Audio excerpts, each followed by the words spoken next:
এই মুহূর্তে যে খবরের দিকে নজর রাখবো, রাজ্যে 3 নতুন মেডিকেল কলেজ। মুখ্যমন্ত্রীর ঘোষণা মতোই কাজ শুরু। একাধিক জেলায় 3 নতুন মেডিকেল কলেজ রাজ্যে, এবং রাজ্যে পালাবদলের পরেই মুখ্যমন্ত্রীর ঘোষণা। রাজ্যে 3 নতুন মেডিকেল কলেজ তৈরি হবে এবং 3 জেলায় 3 মেডিকেল কলেজ। দক্ষিণ দিনাজপুর, আলিপুরদুয়ার মেডিকেল কলেজ, পশ্চিম বর্ধমানেও নতুন মেডিকেল কলেজ। রাজ্যে 3 মেডিকেল কলেজ ঘোষণা মুখ্যমন্ত্রী শুভেন্দু অধিকারীর।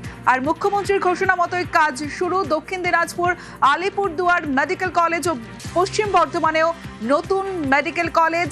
রাজ্যে 3 নতুন মেডিকেল কলেজ, মুখ্যমন্ত্রীর ঘোষণা মতোই কাজ শুরু। আরো জানাবে অভিজিৎ চন্দ্র রয়েছে আমার সঙ্গে।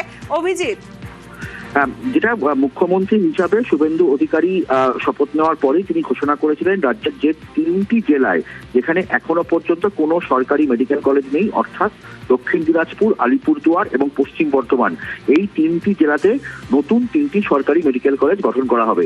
এবং এই ঘোষণা করার পরপরই আজই দ্রুত West Bengal medical service corporation লিমিটেডের তরফ থেকে এই 3 জেলার অর্থাৎ পশ্চিম বর্ধমান, আলিপুরদুয়ার, দক্ষিণ দিনাজপুর 3 জেলার সিএমওএইচ এর কাছে নতুন জমি দেখার নির্দেশ দেওয়া হয়েছে।